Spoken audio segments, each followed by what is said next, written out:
Planning पूरा complete करा दिए थे ना, बता तो दिए थे चारों प्लान्स कैसे कैसे होगा। उसके अलावा ब्रजेश जी प्लानिंग का 2 मेरा पीडीएफ होगा, उसको सेंड करवा दीजिएगा ग्रुप में। 2 पेज का पीडीएफ आपको चला जाएगा जिसमें 5 ईयर्स प्लान के बारे में लिखा होगा, first 5 year plan, second 5 year plan. उसमें हमने बता भी दिया था कौन कौन सा 5 ईयर प्लान आपको पढ़ना है, 2, 5, 7, 11, 9 ये सब बताया था मैंने। उसको आप लोग एक बार टिक करके उस 2 पेज में से देख लीजिएगा, ध्यान से पढ़ लीजिएगा, ठीक है। योजना, पंचवर्षीय योजना पूछ देता है कभी कभार, है ना। जैसे गरीबी हटाओ कौन से पंचवर्षीय योजना में बोला गया, किसके द्वारा बोला गया, ये सब छोटे छोटे प्रश्न आते हैं। तो अब इसको लिखने की जरूरत नहीं है, वो जो 2 पेज हम देंगे उसमें बता दिए 2, 5, 7, 9, 11 इन सब में से आपको क्या करना है, ओवरऑल देख लेना है क्या ग्रोथ रेट था, क्या मेन स्कीम था, आपका काम हो जाएगा, है ना। चलिए आज का टॉपिक है बजट।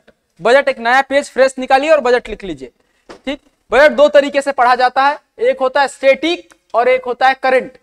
तो करंट जो बजट होता है वो मैं आपके एग्जाम के पहले खुद यूट्यूब पे करा देता हूं, वो करंट आप वहां से हमारे कर लीजिएगा। मिशन 50 पे, मिशन बीपीएससी 2 चैनल है, दोनों में से किसी पे मेरा मिल जाएगा, है ना, वहां पे मिल जाता है, उसके लिए आपको टेंशन लेने की कोई जरूरत नहीं है। अभी पढ़ना है स्टैटिक बजट। खास तौर पे रिसेंटली देखा गया है बीपीएससी के एग्जाम के सेंस में कि लगातार क्वेश्चन स्टैटिक बजट से आ रहे हैं। अभी 17th बीपीएससी हुआ है, इसमें भी 69 इसमें भी आया हुआ था। तो आज स्टैटिक बजट देखेंगे, कैसे बजट पेश होता है, कहां से परंपरा स्टार्ट हुआ, कब पेश किया गया, है ना। इसको बजट एक टॉपिक डाल लीजिएगा, लिख लीजिए, ठीक। अब बताइए आप लोग बजट के बारे में क्या जानते हैं, कुछ बजट के बारे में बताइए आप लोग, फिर हम स्टार्ट करते हैं अपना। बजट होता क्या है, आप लोग के दिमाग में क्या आता है बजट जैसा शब्द सुनकर, बोलिए।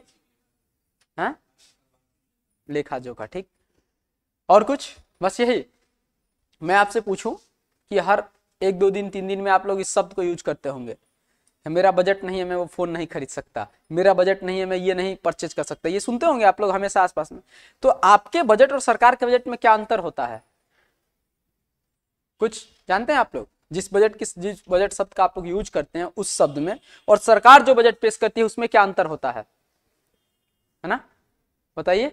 नहीं, चलिए आइए बात करते हैं हम लोग। जो सरकार का बजट होता है वो आने वाले साल का आय और व्यय का ब्यौरा होता है। जो साल आने वाला है, जैसे 2023-24 बजट पेश हुआ, ठीक है, तो ये 2023-24 हुआ, तो ये बजट जो बजट पेश होता है वो किसके लिए होता है, इसके लिए, 24 के लिए, 23 के लिए नहीं होता है, 24 के लिए होता है। लेकिन हमारे जो बजट होता है, हम जिस बजट की बात करते हैं तब जब हमारे पास पैसा रहता है तब बात करते हैं। लेकिन सरकार के पास ना पैसा रहता है और ना ही उसके पास पैसा है, ना ही उसको अभी खर्चा करना है, लेकिन तभी वो बजट पेश करती है।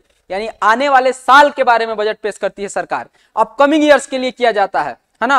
आने वाले साल का जो विवरण है, कहां से आएगा और कहां से जाएगा, उसके बारे में जो पेश होता है उसी को क्या कहते हैं, बजट कहते हैं, सरकार का बजट कहते हैं। और आपका बजट कब पेश होता है, आप अपने बजट के बारे में जो बात करते हैं वो कौन सा बजट होता है, जब आपके पास पैसा होता है तब, यानी आप एट दैट टाइम की बात करते हैं। और सरकार जो बजट के बारे में बात करती है वो कौन सा होता है, अपकमिंग ईयर, आने वाले साल की बात होती है। बात समझ गए? कभी भी बजट के सेशन को आप देखते होंगे तो ऐसे लिखा होता है 23-24, 24-25 अगला, तो 24-25 यानी किसके बारे में बात हो रही है, इसके बारे में।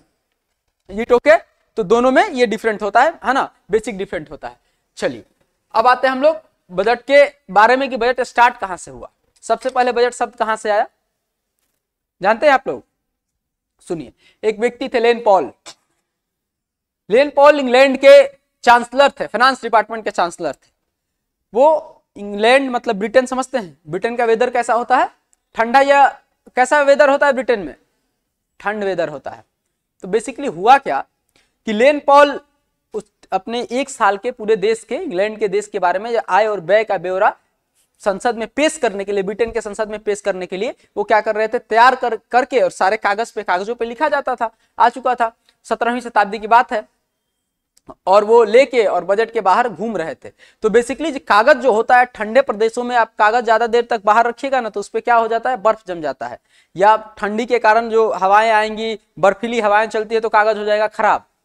तो लेन पॉल ने किया क्या कि उस वक्त इंग्लैंड में बड़ा फेमस तरीके से फ्रांस से बना हुआ लेदर बैग, फ्रांस का बना हुआ लेदर बैग जो होता था वो बड़ा इंपॉर्टेंट, मतलब नहीं होता था, पॉश टाइप सा, एलीट क्लासेस उसको यूज करते थे। जैसे आप लोग आज के डेट में पीटर इंग्लैंड का शर्ट पहनते हैं, है ना, पीटर इंग्लैंड का शर्ट पहनते हैं, लुई फिलिप का शर्ट पहनते हैं, उसी तरह उस वक्त फ्रांस का जो लेदर बैग था वो इंग्लैंड में बहुत इंपॉर्टेंट मतलब चलता था, बड़ा रियायती फैशन में चलता था। तो उन सभी कागजों को ठंडी से बचाने के लिए उन्होंने किया क्या था कि एक लाल लेदर बैग में उन सारे कागजों को लेन पॉल रख लिए और रख के बेचारे संसद के बाहर बड़े बेताब तरीके से 1 साल का बजट पेश करना है, घूम रहे थे कि सरकार बनेगी, क्या होगा बजट में, यदि मामला गड़बड़ हुआ तो सरकार गिर भी सकती है। तो बेचारे अंदर से बेताबी की तरह घूम रहे थे। तो बगल में जो विपक्ष का पार्टी नेता लोग होता है वो टिप्पणी करता ही है। तो विपक्ष का जो नेता था सब कह रहा था देखो इस निकम्मे को कुछ काम नहीं है, चुप बजट लेके घूम रहा है। बजट मतलब उस बैग को बोला गया, किस बैग को? लेदर बैग को। उस लेदर बैग को क्या बोला जाता था फ्रांस में? बजट। समझ गए? उसी लेदर बैग को बजट बोला जाता था। उन लोगों ने टिप्पणी किया और यही ब्रिटिश संसद से बात निकला, पूरे विश्व में फैल गया और धीरे धीरे जो 1 साल का आय और व्यय का ब्यौरा है उसको हम लोग क्या बोलने लग गए? बिहेवियरिज्म में बजट बोलने लग गए। तो बेसिकली बजट जो शब्द है किसको बोला गया था? वो उस लेदर बैग को, फ्रांस का लेदर बैग है और उस लेदर बैग को बोला गया था बजट।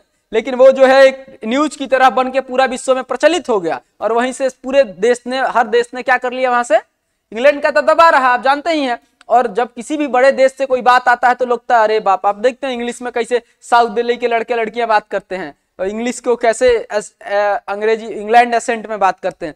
उसी तरह उस वक्त फैशन चला और हर देश ने उसको क्या कर लिया? ग्रैब कर लिया। वहीं से शब्द निकला बजट, है ना। तो सवाल यहां से ये आता है कि विश्व का पहला बजट कहां पेश हुआ? ब्रिटेन में। किसने पेश किया? लेन पॉल ने, है ना। चलिए इसको लिख लीजिए पहले 2-4 पॉइंट और उसके बाद आगे बढ़ेंगे हम ना। विश्व का पहला बजट, विश्व का पहला, गुड मॉर्निंग सर, क्लास नहीं चल रहा है सर। अरे क्लास चल रहा है। पहला बजट कहां पेश हुआ? इंग्लैंड में। विश्व का पहला बजट कहां पेश हुआ? इंग्लैंड में।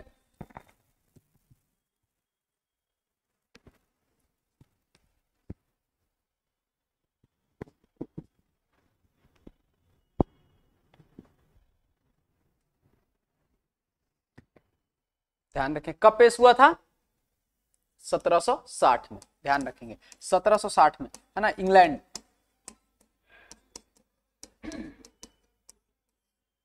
सत्रह 1760 इंग्लैंड में लेन पॉल के द्वारा, है ना। इंग्लिश में लिख लेंगे,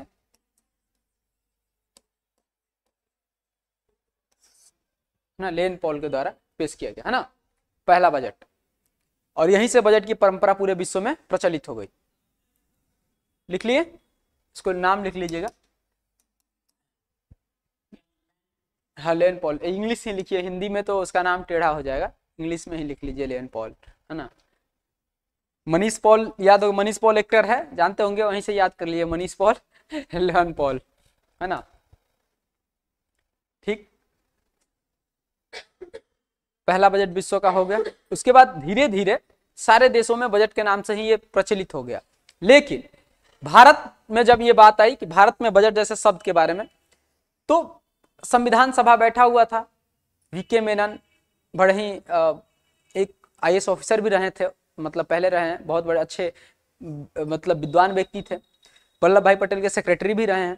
तो संविधान सभा में उन्होंने कहा कि ये जो बजट शब्द है सर, ये बजट शब्द को आप ध्यान से सुनिए, सीखिएगा तो भारत के लोग क्या ये बजट जैसे शब्द, आप ही बताइए क्या बजट बोलने में आपको BUDGET बजट बोलने में आपका जीवा टेढ़ा नहीं हो रहा है? बजट एग्जैक्टली क्या होता है? बजट। कुछ लोग बजट बोलते थे, कुछ लोग बुजट बोलते थे, कुछ लोग बजट बोलते थे। और उस वक्त 1947 में जब देश आजाद हुआ तो आपको पता है ये बजट सब, उस वक्त तो इंग्लिश, जैसे हम लोग तो बहुत लिटरेट हो गए हैं पढ़ लिख के, उस वक्त तो बहुत लोग पढ़े लिखे भी नहीं थे, उस तरीके से नहीं पढ़े हुए थे, तो उन लोगों को और दिक्कत होगा। तो वीके मेनन ने कहा कि यदि हम इस शब्द को अपने संविधान में रखेंगे तो क्या बजट जैसा इंपॉर्टेंट वर्ड देश के लोगों को जानना चाहिए या नहीं जानना चाहिए?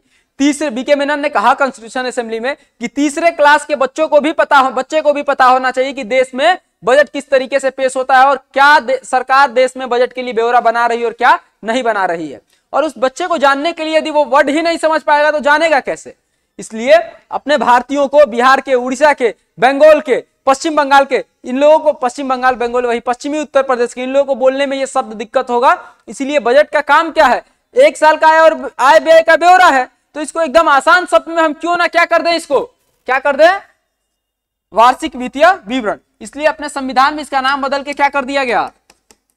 वार्षिक वित्तीय विवरण, है ना। तो संविधान में बजट शब्द है या नहीं है? जी नहीं है, ध्यान रखिएगा। संविधान में बजट के जगह पर क्या है, वार्षिक वित्तीय विवरण, ध्यान रखेंगे, है ना। बीके मेनन के सिफारिश के बाद या बीके मेनन के बहस के बाद उस शब्द को बदल के क्या कर दिया गया, वार्षिक वित्तीय विवरण कर दिया गया।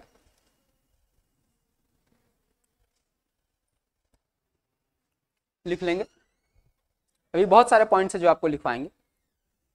अब एक पॉइंट लिखिएगा कि बजट संविधान में लिखित नहीं है, बजट संविधान में लिखित नहीं है ना। बजट के जगह पर संविधान में, बजट के जगह पर संविधान में वार्षिक वित्तीय विवरण, वार्षिक वित्तीय विवरण लिखा हुआ है, वार्षिक वित्तीय विवरण लिखा हुआ है। सॉरी,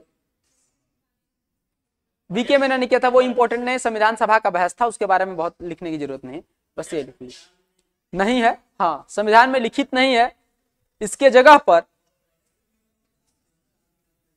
इसके जगह पर,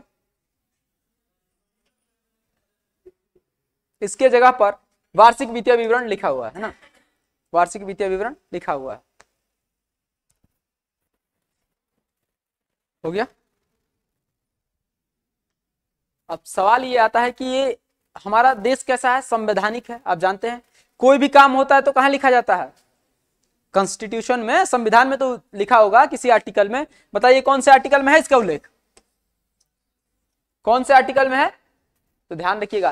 केंद्र सरकार के लिए 112 में, केंद्र सरकार के लिए कौन से आर्टिकल में है, 112, किसके लिए है, ये केंद्र सरकार के लिए। और राज्य सरकार के लिए कहां है, ध्यान रखेंगे, राज्य सरकार के लिए आर्टिकल 202, ये है राज्य सरकार के लिए, राज्य सरकार के लिए।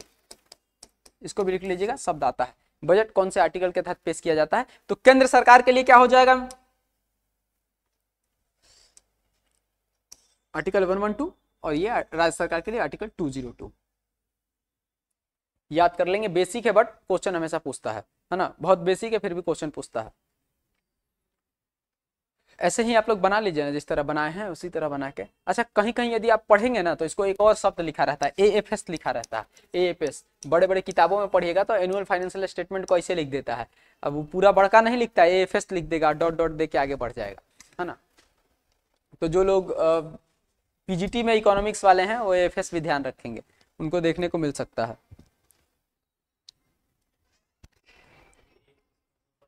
हाँ, वही एनुअल फाइनेंशियल स्टेटमेंट, इसको इंग्लिश में आप देखिए ना क्या होता है, इंग्लिश में इसको क्या बोलिएगा, एनुअल फाइनेंशियल स्टेटमेंट, और इसी को शॉर्ट फॉर्म में एएफएस लिख देते हैं बड़े बड़े किताबों वाले लोग। अब इतना बड़ा लिखेंगे उससे बढ़िया शॉर्ट में लिख के वो आगे बढ़ जाते हैं, ठीक है। चलिए, अब इतना जान गए आप लोग, अब आइए आगे चलते हैं।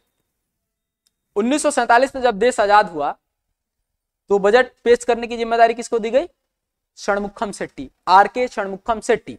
यानी कौन, अब पूछा जाए कि स्वतंत्र भारत का पहला बजट किसने पेश किया, तो आरके षणमुखम शेट्टी। कहीं शेट्टी मिलता है कहीं चेट्टी मिलता है, ये भी लिख लीजिएगा। कब, तो 26 नवंबर 1947 को स्वतंत्र भारत का पहला बजट आरके षणमुखम शेट्टी द्वारा पेश किया गया, ये भी लिख लीजिए, इसको भी राइट डाउन कर लीजिए, आरके षणमुखम शेट्टी।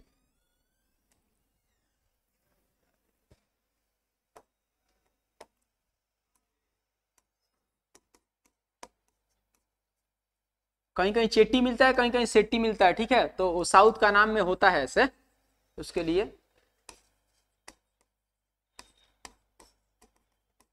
स्वतंत्र भारत का पहला बजट। इंग्लिश वाले लोग नहीं ना है, इंग्लिश वाले लोग होंगे तो इंग्लिश में भी बोल देंगे, इंग्लिश वाले लोग नहीं ना है, पहला बजट, ठीक है। कब पेश किया गया था, ध्यान रखेंगे, 26 नवंबर 1947। डेट भी याद रखिएगा, डेट भी पूछ देता है कई दफा। चलिए, राइट डाउन कर लिए।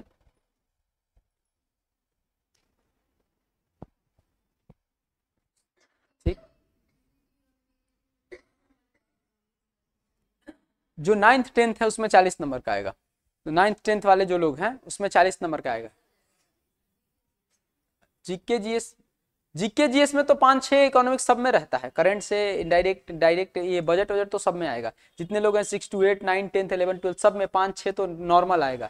बजट से एक क्वेश्चन हमेशा ड्रॉ करेगा, उसमें कोई डाउट नहीं, 1 से 2 क्वेश्चन बजट से हर एग्जाम में आता है। भारत का कोई ऐसा एग्जाम नहीं है कंपटीशन का जिसमें बजट से 1-2 क्वेश्चन ना आए, पक्का आएगा आएगा आएगा। हाँ अरे 9th 10th वाला है ना, 9th 10th का तो रिजल्ट नहीं आया। 9th 10th में इकोनॉमिक्स के 2 सब्जेक्ट आप लोग को चूज करना होता है, दोनों में जैसे इकोनॉमिक्स जो था उसमें 40 नंबर का क्वेश्चन आया था, उसमें 40 नंबर में क्वेश्चन जो 34 क्वेश्चन ऐसे थे जो मेरे क्लास से वर्बली बोले हुए थे, जो मैंने बोला था उस तरह से आ गया था। बेसिकली अब जैसे भी आया हो, मैंने जो बोला था एज इट इज वैसे आ गया था। तो इस पता है, जैसे आप लोगों ने अर्थव्यवस्था के बारे में मैंने बताया था, पूंजीवादी ये सब बताया था ना, सामाजिक अर्थव्यवस्था से 2 क्वेश्चन वहीं से ड्रॉ कर दिया था। तो बेसिकली हमने उसके लेवल को देखा है। 9th 10th वाला इकोनॉमिक्स तो मेरे नॉर्मल क्लास से हो जाएगा। पीजीटी वाले लोग भी हैं तो उन लोगों के लिए सैटरडे संडे को अलग मैं क्लास ले लूंगा, थोड़ा सा उनका स्टैंडर्ड हाई करना होगा, अलग बढ़ाना होगा, मैक्रो माइक्रो इंटरनेशनल इकोनॉमी ये सब पढ़ाना होगा, तो उनके लिए अलग से। बाकी ये नॉर्मल क्लास चल रहा है, 9th 10th वाला यहाँ से भी कवर हो जाएगा, 6 to 8 में भी, 9th 10th में भी, या जनरल में भी जो जीएस में आएगा वो भी कवर हो जाएगा धूमधाम से। ठीक, लास्ट में करंट के लिए बजट से 1-2 क्वेश्चन हमेशा आता है, 2-3 क्वेश्चन, उसके लिए आपको नहीं पढ़ना है। लास्ट में आपका जब एग्जाम होगा उसके 1 हफ्ते पहले मैं खुद सेशन लेता हूं, ऑफलाइन भी ऑनलाइन भी, उसमें 2-3 घंटा लगातार मैं पढ़ाता हूं बजट से, एक टॉपिक्स पे पूरा समझा के ड्रॉ वाइज, उससे आपका 2-3 क्वेश्चन ड्रॉ हो जाता है। उसके लिए आपको एक्स्ट्रा पढ़ने की कोई नोट्स कोई किताब जरूरत नहीं है, वो मैं खुद पढ़ाऊंगा। आप मेरा अपना बनाया हुआ नोट्स होता है, पूरा टाइपिंग होता है, वो आपको मिलेगा भी 2 पेज में, और पढ़ाता भी हूँ। हाँ उसको मैं खुद पढ़ाता हूँ, आपको पढ़ने की जरूरत नहीं है, मैं खुद अपने से टाइप करवाता हूँ, अपने हाथ से बनाता हूँ और आपको पढ़ाता हूँ एग्जाम के पहले 1 हफ्ते पहले। और वैसे मेरा 3 घंटा का लगातार सेशन फ्री में सारे बैचों को जोड़ के चलता है, वो हमेशा चलता है। इसमें भी आप लोगों में भी चलेगा, बीपीएससी जो होता है उसमें भी मेरा चलता है हमेशा। आई तो आर के षणमुखम शेट्टी को स्वतंत्र भारत का पहला बजट पेश किया गया। अब मैं आपसे पूछूं कि क्या स्वतंत्र भारत का जब, हाँ बिल्कुल, स्वतंत्र भारत का जो पहला बजट पेश हुआ होगा तो क्या संविधान बना था या नहीं? नवंबर में तो बना नहीं था, संविधान बन के कब तैयार हुआ था? 50 में गणतंत्र हुआ भारत। तो एक सवाल और आता है कि संवैधानिक रूप से बजट कब पेश हुआ था भारत में? संवैधानिक रूप से बजट कब पेश हुआ था? तो याद रखिएगा, फरवरी 1950 में पहली बार संवैधानिक रूप से बजट किसने पेश किया? जॉन मथाई ने। कब? फरवरी, जॉन मथाई। संवैधानिक रूप से, या इसके जगह पे एक और बात आता है, ध्यान रखिएगा, इसको मिस मत करिएगा। यहाँ पे एक और क्वेश्चन आ जाता है कि गणतंत्र भारत का पहला बजट, दोनों का उत्तर एक ही होगा। गणतंत्र भारत का पहला बजट किसने पेश किया जी? हाँ, जॉन मथाई ने। ध्यान रखिएगा, का पहला बजट कब पेश हुआ बताइए? ध्यान रखिएगा, इसका उत्तर होगा फरवरी 1950। फरवरी 1950, फरवरी 1950 को पेश किया गया। सब बेसिक पॉइंट्स है, जीके जीएस में पूछा जा सकता है, इकोनॉमिक्स में तो पूछा जाएगा। हाँ, फरवरी 1950 परंपरा ही रही है फरवरी में पेश करने का। आइए अगला प्रश्न देखेंगे। 1 फरवरी को नहीं होता था, अभी बात करेंगे आगे जब बजटरी प्रोसेस पढ़ाएंगे तो। बेसिकली हमेशा 28 फरवरी को होता था, अब 1 फरवरी को है, अप्रैल में होता है। बताएंगे, पूरा प्रोसेस बताएंगे। अप्रैल में होता है, 75 दिन का प्रोसेस होता है बजट को पेश होने में, वो चला जाएगा अप्रैल तक, पूरा बताएंगे। अब 1 फरवरी से स्टार्ट हो रहा है, पहले फरवरी के लास्ट में स्टार्ट होता था। क्यों होता था, कैसे होता था, कब होता था, इस पे वाजपेयी जी के एक स्टेटमेंट भी है, संसद में खूब गरजे थे इसको लेकर, है ना, वो सारा बताएंगे आपको। आगे आइए, ये हो गया, यानी गणतंत्र भारत का पहला, सॉरी इससे कम करवा दें, बुला दीजिए किसी को, आवाज मार दीजिए, कोई आवाज मार दीजिए, बाहर से आवाज मार दीजिए। सुनिए, गणतंत्र भारत का पहला बजट कौन पेश किया था? जॉन मथाई ने। अब देखिए, ये क्वेश्चन तो हो गया। अगला, सबसे ज्यादा बार बजट किसने पेश किया है? Maximum time budget represented by कौन? लिखिए, सबसे ज्यादा बार बजट पेश करने वाला व्यक्ति कौन थे? मोरारजी देसाई।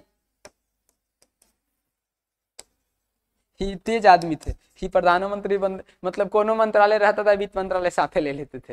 ही 10 बार किए। सबसे ज्यादा बार बजट पेश करने वाले व्यक्ति का नाम मोरारजी देसाई, 10 बार। बगल में लिख लीजिएगा 10 टाइम्स, पूछ देता है कभी कभी, 10 टाइम्स। कर रहे हैं बच्चे। सर करंट अफेयर्स के लिए क्या करूं? ज्योति रानी करंट अफेयर्स के लिए क्या करूं? अरे होगा, करंट अफेयर्स के लिए भी आप लोग कंटेंट मिल जाएगा, वेट करिए।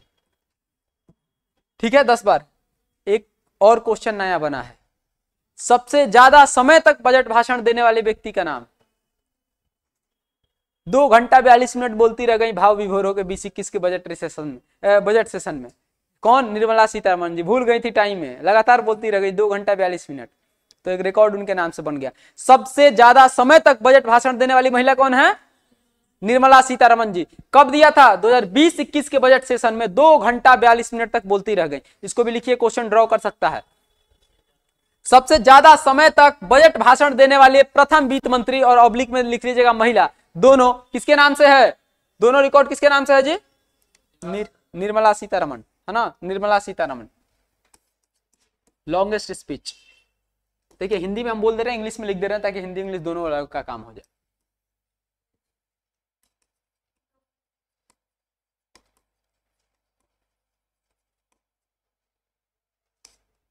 निर्मला श्रीमती लिख देते हैं यार, वित्त मंत्री हैं अभी।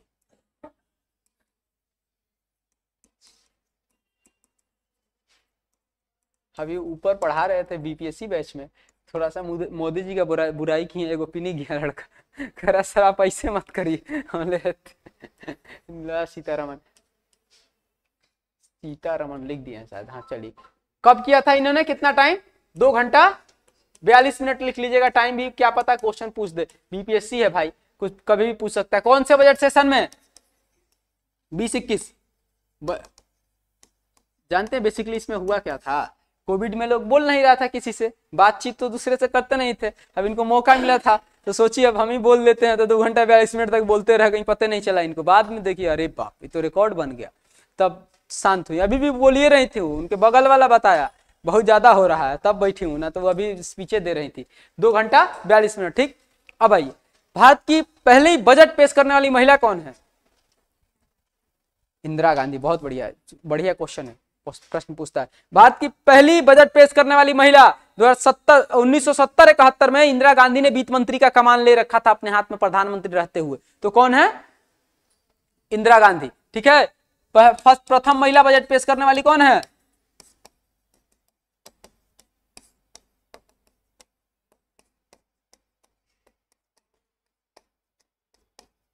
लिख लीजिए, इंदिरा गांधी लिख लीजिएगा। कब की थी? 1970-71। ये क्वेश्चन ज्यादा बन सकता है, 1970-71। अब आइए, यहीं से एक और क्वेश्चन ड्रॉ होगा। भारत की पहली महिला वित्त मंत्री जिन्होंने बजट पेश किया, तो क्या उत्तर होगा? तुरंत आंसर बदल जाएगा, निर्मला सीतारमण।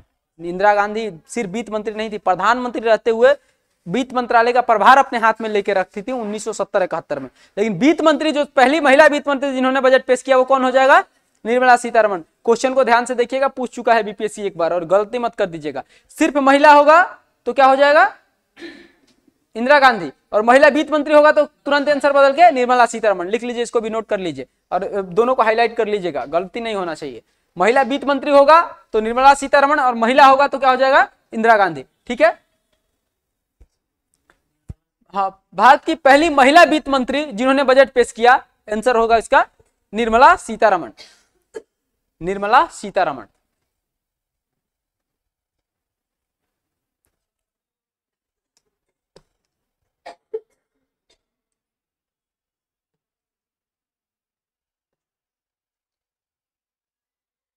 ठीक हो गया, लिख लिया आप लोगों ने? चलिए, लगभग बेसिक फैक्ट्स जहां से प्रश्न पूछे जाएंगे, जीके जीएस वाला, ये कवर हो चुका है। आइए अब अगले टॉपिक पे अगले पॉइंट पे चलते हैं, जहां से अब बजट का सारा प्रोसेस हम लोग देखेंगे। अब बताइए, बजट कहाँ पेश होता है? हाँ, 19-20 का पहला, तो अभी तो लगातार कर रही हैं, सेशन नहीं पूछा जाएगा, हम जानते हैं, जब तक वो रहेंगी सेशन नहीं पूछेगा, चलाक है, उसको पता है, सबको याद होगा। क्या कह रहे थे? बजट पेश होता कहाँ है बताइए? राज्यसभा में, लोकसभा में कहाँ होता है? क्यों होता है लोकसभा में? सिर्फ हाँ, लॉजिकल रीजन यही है। बजट में पैसा किसका होता है? और जनता के चुने हुए प्रतिनिधि कहाँ बैठते हैं? इसीलिए हमेशा बजट कहाँ पेश होता है? लोकसभा में। लिखिए पॉइंट ये, बजट हमेशा लोकसभा में पेश किया जाता है, बजट हमेशा लोकसभा में पेश किया जाता है। अच्छा पॉइंट है ये।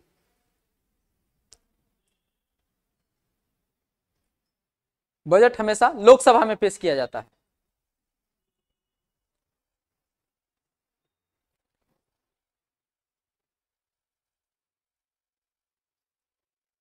लोकसभा में पेश किया जाता है, ठीक है।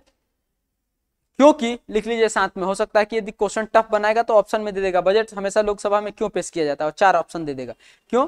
क्योंकि जनता के चुने हुए प्रतिनिधि, जनता के चुने हुए प्रतिनिधि, जनता के चुने हुए प्रतिनिधि हमेशा लोकसभा में बैठते हैं, लोकसभा में बैठते हैं।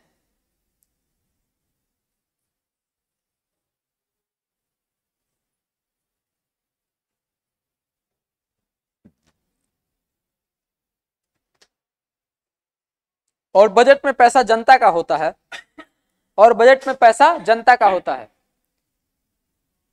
बजट किसका लेखा जोखा होता है जी? देश का ही तो लेखा जोखा है, और देश का पैसा किसका है? जनता का है। इसलिए हो गया ये पॉइंट हो गया।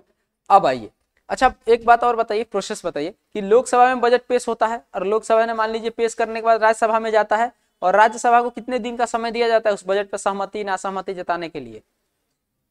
14 दिन का। सब पॉलिटी का सेक्शन है, 14 डेज का। 14 डेज में सहमति जताएगा तब वो ठीक है, नहीं जताएगा तब उठा के चल ठीक है, कोई बात नहीं, पास कर लेंगे हम लोग। बजट पे एक ऐसा मनी बिल है, मनी बिल हमेशा कहाँ पेश होता है? लोकसभा में। हम क्यों बता रहे हैं सुनिए। हुआ ये कि अभी हाल फिलहाल मोदी जी वाला सेक्शन जो चल रहा है, इसमें मनोहर लाल खट्टर की सरकार थी हरियाणा में, तो एक एग्जाम्पल वहां से निकाल कर लाया गया। और बजट मनी बिल के साथ साथ क्या आधार बिल जानते हैं? जब आधार आप लोग को मैंडेटरी हुआ कब लागू हुआ? ऐसा बजट सेशन ऐसा होता है कि इसको आप लोग इग्नोर नहीं कर सकते हैं, संसद में संसद सदस्य इग्नोर नहीं कर सकते। मोदी जी चालाकी क्या किया, बजटवा के साथ साथ आधार बिल पेश कर दिए। और बजट कौन मनी बिल होगा ये कौन तय करता है? लोकसभा अध्यक्ष। लोकसभा अध्यक्ष उस वक्त किसके थे?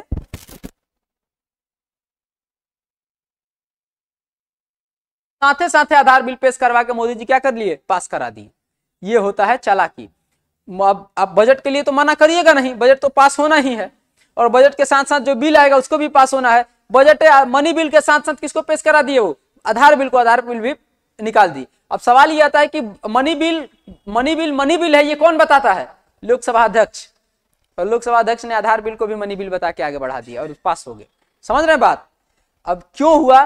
तब जब इस पे मीडिया ने लॉजिकली पूछा तो बीजेपी के एक प्रवक्ता ने उसको बताया कि जानते हैं हरियाणा के स्कूलों का एक डेटा आया, हरियाणा के स्कूल में एक डेटा आया, उसमें कहा यह गया कि भाई एक ही लड़का है, देखिए एक स्टूडेंट है, और ये प्राइवेट में भी पढ़ रहा है और सरकारी में भी पढ़ रहा है ना, प्राइवेट में भी पढ़ रहा है और सरकारी में भी पढ़ रहा है। तो सरकारी में भी पढ़ रहा है, इसका मतलब ये है कि ये लड़का प्राइवेट में पढ़ने में सक्षम है। यदि दोनों में पढ़ रहे तो प्राइवेट में पढ़ने में सक्षम है, लेकिन सरकारी स्कूल में जो सब्सिडी सरकार द्वारा दी जा रही है उसका तो फायदा ही उठा रहा है। और इसी के कारण पूरे हरियाणा से हम लोगों ने लगभग 10,000 करोड़ रुपए, सॉरी 1 लाख करोड़ बताया था, 10,000 नहीं 1 लाख करोड़। ये डेटा वैसे एग्जाम्पल के तौर पे था, इन्होंने एग्जैक्ट डेटा नहीं बताया था, कह रहे सर हम एग्जाम्पल दे रहे हैं कि ये 1 लाख करोड़ हमने बचा लिए सिर्फ हरियाणा से। आधार बिल सिंक किया, और आधार बिल सिंक किया तो जो लड़का प्राइवेट में पढ़ता था हमने उसका नाम कहां से काट दिया, और जैसे ही सरकारी से काटा तो सरकार का जो सरकारी का सब्सिडी पैसा था वो बचने लग गया। हमने बजट में 1 लाख करोड़ रुपए बचा लिया है, 1 लाख करोड़ रुपए बचा लिए। ये किसका फायदा है? लोगों का ही तो फायदा है। इसीलिए हमने आधार बिल को किसके साथ जोड़ के पेश कर दिया? मनी बिल के साथ जोड़ के पेश कर दिया। समझ रहे हैं बात? और लॉजिक बना के घूम गया। हालांकि आधार बिल को मनी बिल के साथ पेश करना बहुत ठीक नहीं है, आधार बिल तो एक अलग मुद्दा है, आधार बिल तो एक एक्ट है, अधिनियम है, उसको नहीं पेश करना चाहिए। लेकिन ये एग्जाम्पल देके पेश कर दिया गया है ना। और देखिए उस वक्त बाद आधार मैंडेटरी हो गया, ठीक। हालांकि आधार बिल सबसे पहले कौन लेके आया था? ये पॉलिसी थी मनमोहन सरकार की, लेकिन पास नहीं हो पाई थी। मोदी सरकार ने कहा झटका मार देते हैं इनको, हमारा नाम भी हो जाएगा, काम भी हो जाएगा, मनी बिल के साथ लेके निपटा दिया। इसीलिए मनी बिल पे प्रश्न पूछा जा सकता है कि मनी बिल हमेशा कहां पेश होता है? लोकसभा में। अच्छा मनी बिल है, इसकी अनुमति कौन देता है? लोकसभा अध्यक्ष। ये भी पॉइंट बना के लिख लीजिए, मनी बिल की अनुमति कौन देता है? कोई बिल मनी बिल है, इसकी अनुमति कौन देगा? लोकसभा अध्यक्ष। कोई बिल मनी बिल है, इसकी अनुमति कौन देगा? लोकसभा अध्यक्ष।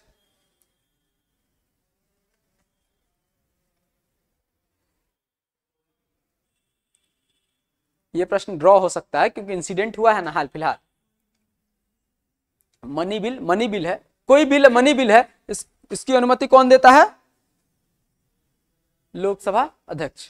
ठीक, आज पूरा बजट करा देंगे हमें, शायद आधा घंटा आगे तक जाएगा, कोई दिक्कत? पढ़ लीजिएगा लोग ना, टाइम ऐसा तो नहीं है कि ज्यादा हो जाएगा।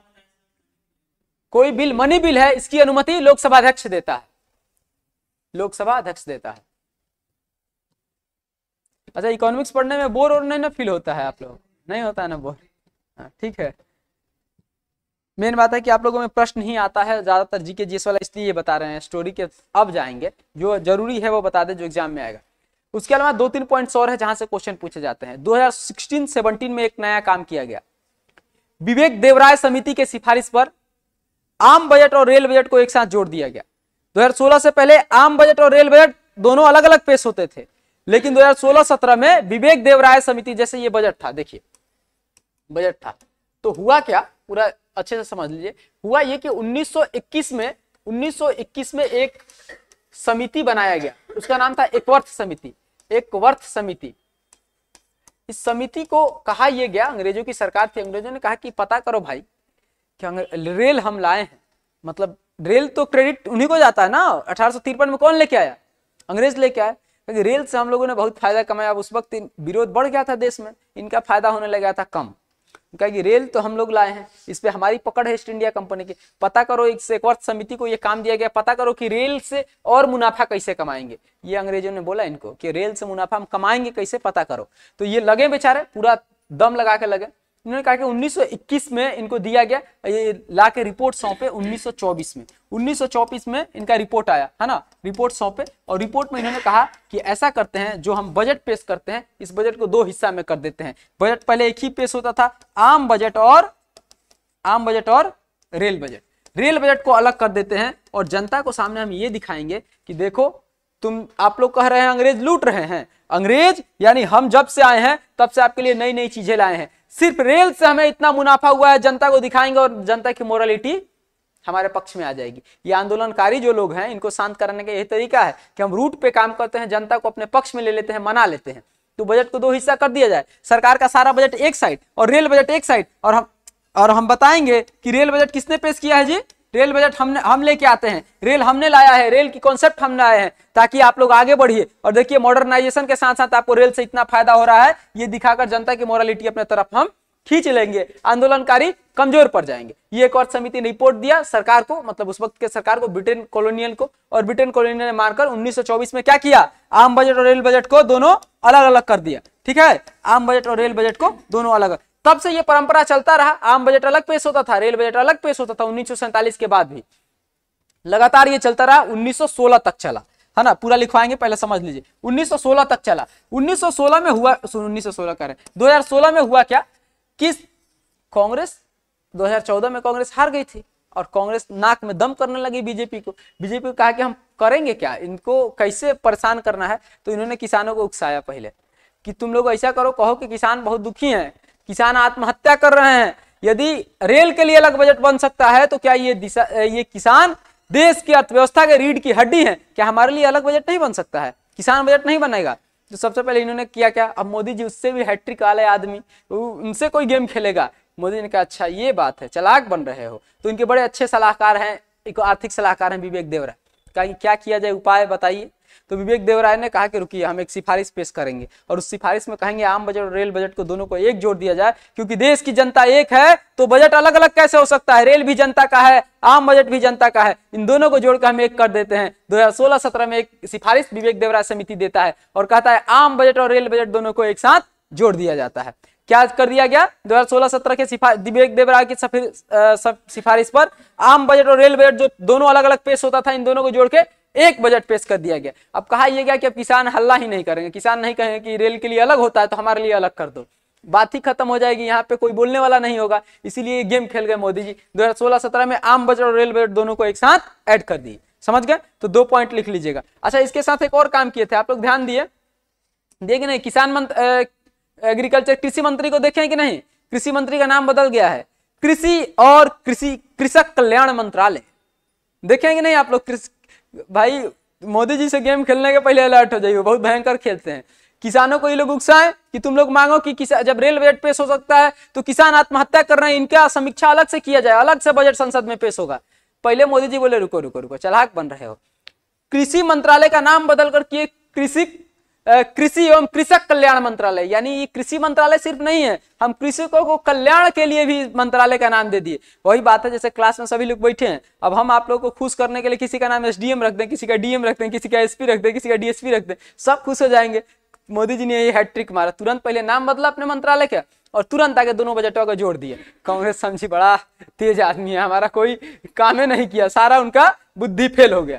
तो ये प्रश्न पूछा जाता है कि आम बजट और रेल बजट अलग अलग पेश होना कब से प्रारंभ हुआ, तो 1924 से, और कब से दोनों जोड़ दिया गया, तो 2016-17 से। ठीक है, इन दोनों पॉइंट्स को लिख लीजिए, है ना, दोनों पॉइंट्स को लिखिए। 1924 में एकवर्थ समिति के सिफारिश पर बजट को दो भागों में बांट दिया गया, आम बजट और रेल बजट। आम बजट और रेल बजट 1921 में बना था समिति, रिपोर्ट कब दिया, 1924 में रिपोर्ट आया, इसीलिए रिपोर्ट के बिहाफ पे हमने क्या किया, आम बजट और रेल बजट को धीरे धीरे बोले। अच्छा चलिए, हम सोचते हैं ज्यादा कंटेंट आपको दे दें इसलिए तेजी में लगे। 1924 में एकवर्थ समिति के सिफारिश पर बजट को दो भागों में बांट दिया गया, आम बजट और रेल बजट। आम बजट और रेल बजट।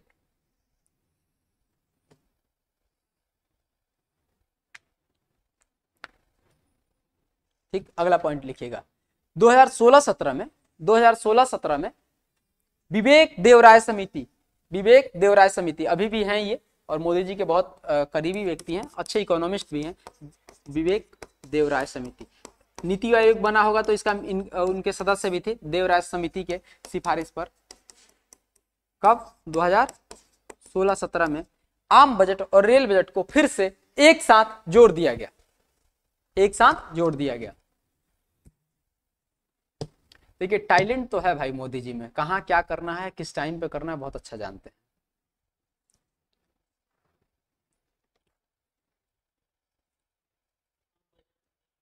हाँ, आम बजट, अब एक ही बजट पेश होता है, कौन सा, आम बजट।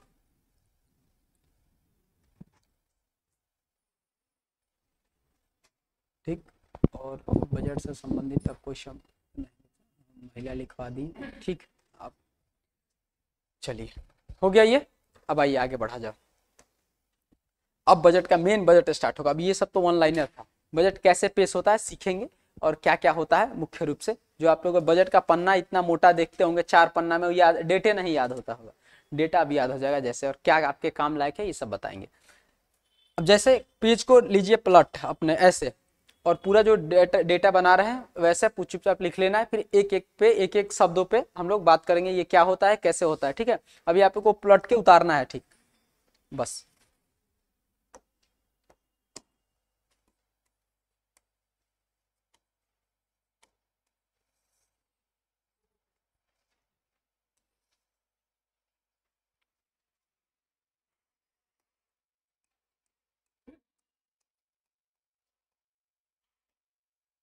दिख तो रहा है ना छोटा छोटा ये।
फोटो भी ले लीजिएगा लोग यदि आप चाहेंगे तो, है ना।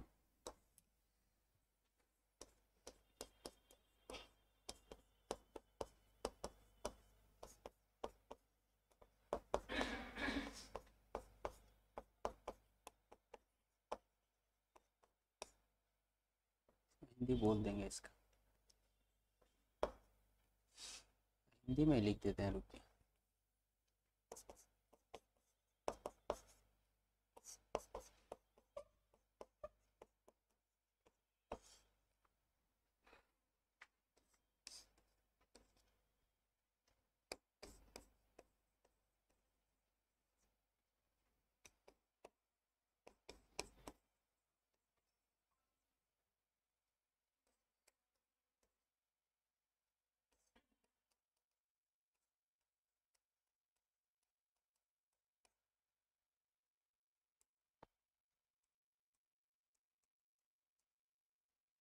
सब्सिडी, प्राप्तियां हैं, प्राप्तियां, प्राप्तियां ही होंगी सब। सब्सिडी हो गया, डिफेंस हो गया, सैलरी हो गया, डिफेंस, सैलरी, प्रशासनिक खर्च, सैलरी के बगल में लिख दीजिए प्रशासनिक खर्च।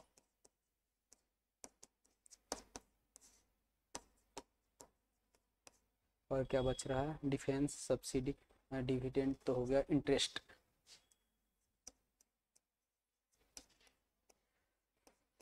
इंटरेस्ट, डिविडेंड भी हो गया है, डिविडेंड ना, डिविडेंड तो खर्च है, ठीक है, खर्च ही है, ठीक है, ईटीसी, मुख्य रूप से हो गया सारी बात। इसको उतार लीजिए एज इट इज, बोलिए। बिल के नीचे लाभांश, ये एक इंपॉर्टेंट लाइन है, लाभांश, लाभांश कौन सा, फी, फी के बाद फाइन है, फाइन जो देते हैं आप लोग, चालान, फाइन, ठीक है। अच्छा, एक और मुख्य मुद्दा इसमें है, आजकल बहुत न्यूज में रह रहा है, हो सकता है पूछ दे, पेंशन लिख लीजिएगा इसमें, पेंशन के पैसे भी यहीं से दिए जाते हैं, इसको उतार लीजिएगा। अभी ये वाला सेक्शन, यहाँ एक और बजट होता है कैपिटल बजट, ये अभी नहीं बताए हैं, इसको अलग से बताएंगे, अभी पूरा बोर्ड भर गया इसी से, पहले इसको बता देंगे, फिर आप लोगों को एक ही पेज में लिखना है दोनों को, ठीक है। ये कैपिटल बजट वाला भी इतना होगा, एक ही पेज में ऐसा लिखिएगा कि राजस्व बजट एक तरफ आ जाए और कैपिटल बजट और आएगा इतना, ठीक है। चलिए लिख लीजिए, फिर एक एक शब्द पे बात कर लेंगे।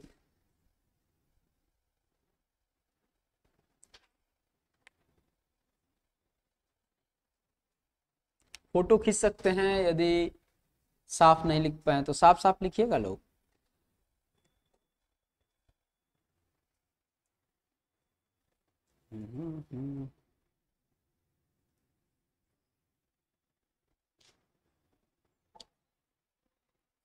ऑनलाइन वाले लोग,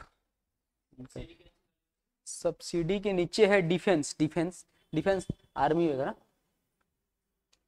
सर नीचे में क्या लिखे हमें नहीं दिख रहा है, चलिए मैं बोल देता हूँ, कुछ लोग ऑनलाइन में जो लोग हैं जिनको नहीं दिख रहा है एक बार ध्यान से देख लीजिए, ज्योति रानी बेसिकली, हाँ देखिए ये है गैर करों से प्राप्तियां हैं, पहला है फी, दूसरा है फाइन, तीसरा है बिल और चौथा है लाभांश, जिसको हम लोग डिविडेंड कहते हैं, न्यूज़पेपर में हमेशा आप इस शब्द को देख रहे होंगे, इसी को लाभांश कहते हैं। ये बिल है, ये फाइन है, ये फी है ना।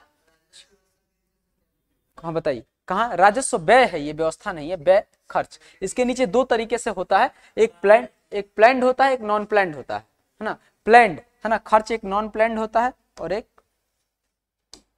ये प्लैंड है और ये नॉन प्लैंड है ना। ध्यान से देखेंगे, सब बताएंगे अभी अच्छे से, चले। नॉन प्लैंड में है, पहला है सब्सिडी है, दूसरा है डिफेंस है, तीसरा है सैलरी जो आपको मिलता है, आप टीचर बनने के बाद सैलरी या प्रशासनिक खर्च, आपके ऑफिस में कोई टूट गया चीज उसको महीना में आता है हर साल प्रशासनिक खर्च वो, या तीसरा है इंटरेस्ट और चौथा है पेंशन। ये सब कहां से दिया जाता है, नॉन प्लैंड एक्सपेंडिचर से दिया जाता है, ठीक है। सब तो क्लियर हमें लग रहा है, मैंने तो साफ लिखा है, साफ दिख रहा होगा, कोई शब्द ऐसा तो नहीं है जो नहीं दिख रहा है ऑनलाइन वाले। सब्सिडी का नीचे डिफेंस है, डिफेंस हिंदी में भी लिख देते हैं, लीजिए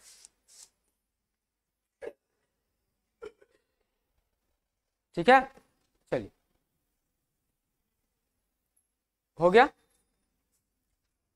सब सारा लिख लिए आप लोग। अभी एक सेक्शन इसका बाकी है, ये वाला कैपिटल बजट, ये भी इतना ही होगा, पहले इसको सीख लेंगे फिर इसको सीखेंगे, है ना। इसको हिंदी में पूंजीगत बजट कहते हैं। ऑनलाइन वाले लोग, आप लोग भी एक ही पेज में दोनों लिखने का प्रयास करिएगा ताकि आप अच्छे से समझ पाए। ठीक है, चलिए बढ़ा जाए शब्दों की तरफ। हम इतना बोले हैं पेज पलट के, आप लोग पेज पलट के नहीं लिखे हैं ना, बताइए। बहुत लोग नहीं लिखे हैं। एक ही बार में आपको जीवन भर के लिए काम हो जाता, अच्छे से समझ जाते तो, समझ गए ना, पेज पलट के साफ लिख लेते तो कभी बजट जैसा शब्द आप नहीं भूलेंगे। आइए सीखेंगे। जब बजट पेश होता है, इतना बड़ा मोटा पन्ना होता है, अब उसको सीखने समझने में क्या लगता है, समय लगता है। तो सरकार दो तरीके से बजट पेश करती है, एक होता है रेवेन्यू बजट और दूसरा होता है कैपिटल बजट। इसको क्या कहते हैं, राजस्व बजट कहते हैं, उसको कहते हैं पूंजीगत बजट। बजट का दो हिस्सा बनाया जाता है। राजस्व बजट, कहीं राजस्व शब्द देख के आपको ये तो नहीं लग रहा है कि वो जमीन वाला राजस्व विभाग, वही नहीं ना लग रहा है आपको, वो नहीं है, ध्यान रखिएगा। राजस्व बजट जो होता है, इसमें सरकार छोटे लेन देन, दैनिक लेन देन, कम अवधि की लेन देन की बात करती है। और जो पूंजीगत बजट होता है, नाम से लग रहा होगा, जो बड़ा पैसा जैसे 5,000 करोड़ किसी देश को देना है या लेना है, या बड़ा पैसा को इन्वेस्ट करना है 5,000 करोड़, ये सब कहाँ आ जाएगा, पूंजीगत बजट में। ये बड़े पैसों की लेन देन जो होती है वो कहाँ लिखा जाता है, पूंजीगत बजट में। और छोटे मोटे पैसों की जो लेन देन होती है वो कहाँ लिखा जाता है, राजस्व बजट में। इसीलिए सरकार बजट का दो सेक्शन बना रखी है, राजस्व बजट और पूंजीगत बजट। दोनों में अंतर क्या है, राजस्व बजट कम अवधि के लेन देन के लिए है, राजस्व बजट में छोटे लेन देन की बात की जाती है। पूंजीगत बजट में किस चीज की बात की जाती है, बड़े पैसों की और बड़े अवधि की लेन देन की बात की जाती है। इज इट क्लियर, ये समझ गए कि दो विभाग की, दो पार्ट क्यों बांटा गया है। डन। अब आइए हम लोग इसको बाद में देखेंगे, पहले रेवेन्यू बजट को देख लेंगे। रेवेन्यू बजट में दो हिस्सा होता है, एक कि सरकार कहां कहां से पैसा सरकार को मिलता है, यानी जब सरकार बजट बनाती है तो कहां से आया और कहां गया, यही बताती है ना। तो सरकार का कहां कहां से आया वो इसमें बताएगी, और सरकार का कहां कहां, सरकार ने कहां कहां खर्च किया पैसा को, वो कहां बताएगी, इसमें बताएगी। Is it okay. अब इसके दो तरीके होते हैं, सरकार के पैसा आने के दो तरीके होते हैं। पहला टैक्स से आता है, आप जानते होंगे सरकार का कहां से पैसा आता है, टैक्स से। टैक्सेस दो तरह के होते हैं, प्रत्यक्ष कर और अप्रत्यक्ष कर। ये आप जानते होंगे, डायरेक्ट टैक्स और इनडायरेक्ट टैक्स। आप बिस्किट खरीदने में जो टैक्स देते हैं वो कौन सा टैक्स है, इनडायरेक्ट टैक्स। लेकिन आपका इनकम बढ़ जाएगा, आप सरकारी नौकरी करने लग जाएंगे और सरकार आपसे इनकम टैक्स लेगी साल में, वो क्या है, प्रत्यक्ष कर। Is it okay. चलिए, दो तरीके से सरकार के पास पैसा आता है। अब इसके अंदर जाना बहुत बड़ी बात है कि प्रत्यक्ष कर कौन कौन सा है, अप्रत्यक्ष कर कौन कौन सा है, वो आपके सिलेबस का हिस्सा नहीं है ना, ये बीपीएससी में पूछता है, सीसीई में। खैर, अब आइए, गैर करों से भी सरकार को कर से प्राप्ति होता है, गैर करों से भी प्राप्ति होता है। फी, फाइन, बिल और लाभांश, ये चार तरीके से सरकार बिना कर के भी रेवेन्यू में इनकम करती है। फी के बारे में आप जानते हैं, फी क्या होता है सरकार का, फी और बिल में क्या अंतर है बताइए, नॉर्मली बताइए। आप इन दोनों शब्द को जानते होंगे, फी भी आप घर में डेली सुनते होंगे 4 बार, बिल भी सुनते होंगे। फी और बिल में क्या अंतर है बताइए। फी आप आके कोचिंग में जमा किए तब पढ़ने आए, और बिजली बिल कब जमा करते हैं, बिजली यूज करने के बाद। तो फी सर्विस लेने के पहले देना होता है और बिल सर्विस लेने के बाद देना होता है, बस यही बेसिक अंतर है और कुछ नहीं। तो सरकार, आप जानते हैं सरकारी हॉस्पिटल में तो देखिएगा 10 रुपये या 15 रुपये या 20 रुपये का फी शुल्क कटाते हैं कि नहीं कटाते हैं, वही होता है फी सरकार का। वो सारा सरकार के खाते में जाता है। सोच लीजिए, वो 10 रुपया जो देते हैं ना, वो भी सरकार बजट में पेश करती है कि हम यहाँ से इतना इतना पैसा हमको आया है, ठीक, वही होता है फी, है ना। और बिल क्या होता है, आप बिजली यूज करते हैं, उसके बाद बिल जमा करते हैं, वाटर बिल, बिजली बिल, वो सब होता है। ये सरकार को यहाँ से भी प्राप्तियां होता है, ये सब कहाँ जाके जुड़ता है, राजस्व बजट में, ठीक। अगला आया फाइन। बिना हेलमेट आए हैं कभी, फाइन कटा है कि नहीं, वही होता है फाइन। फाइन किस लिए दिया जाता है, लॉ एंड ऑर्डर को मेंटेन करने के लिए, ठीक है। इन सब में अंतर। अगला एक पॉइंट आ गया लाभांश, जो हमेशा जो है कि न्यूज़पेपरों में आप आजकल देखने को मिलता होगा आपको। लाभांश है क्या, जिसको हम लोग डिविडेंड कहते हैं, है ना। जरा देखेंगे, डिविडेंड इंग्लिश में कहते हैं, हिंदी में डिविडेंड, और हिंदी में इसको लाभांश कहते हैं। सीख लेंगे ये शब्द क्या होता है। एक शब्द से तो आपको ये बात पता चल रहा होगा कि लाभांश क्या है, लाभ का अंश है, ये चीज दिख रहा होगा। लेकिन कहां से लाभ, किस चीज का लाभ सरकार का, ये तो नहीं पता चल रहा है।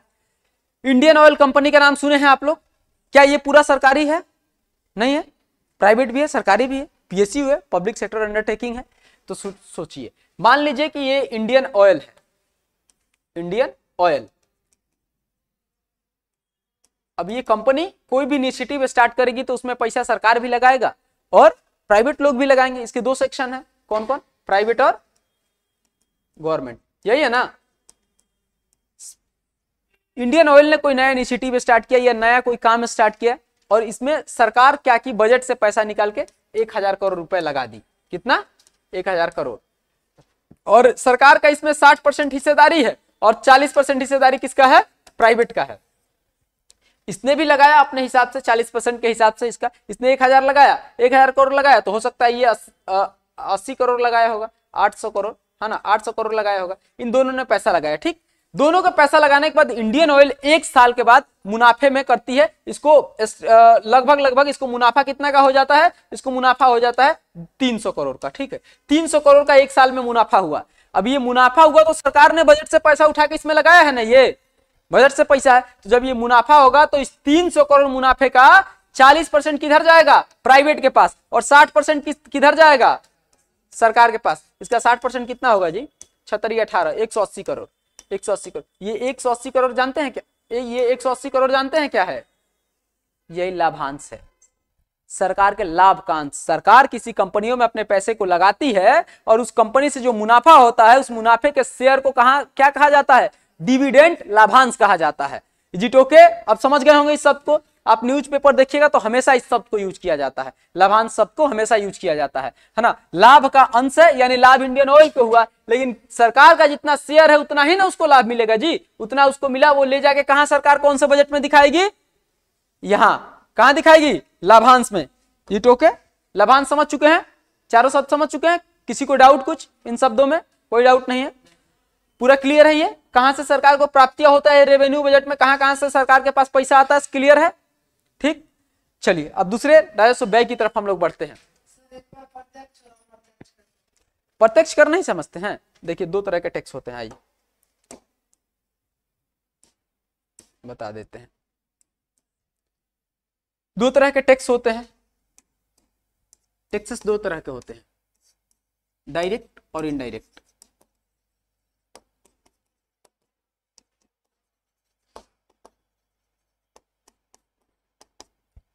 ठीक, प्रत्यक्ष कर होता क्या है और अप्रत्यक्ष कर क्या होता है, ध्यान देंगे। प्रत्यक्ष कर वो होता है कि जिसके ऊपर सरकार टैक्स लगाएगी वही व्यक्ति क्या करेगा? उसको पेड करेगा। जैसे मेरे ऊपर इनकम टैक्स लगता है तो मैं, कौन पेड करेगा? मैं ही। लेकिन अप्रत्यक्ष कर होता है कि लगता किसी और के ऊपर है, लगता किसके ऊपर है? बिस्किट के ऊपर, और पेड कौन करता है? बिस्किट खरीदने वाला। Is it okay? तो प्रत्यक्ष कर जिसके ऊपर लगता है वही पेड करता है, अप्रत्यक्ष कर लगता किसी और के ऊपर है, पेड कोई और करता है ना। अब आप बोल दिए हैं तो इसको लिखवा देते हैं, थोड़ा सा ध्यान से रुकिए। प्रत्यक्ष कर और अप्रत्यक्ष कर दोनों में अंतर क्या होता है, मैप से समझा देते हैं, रुकिए।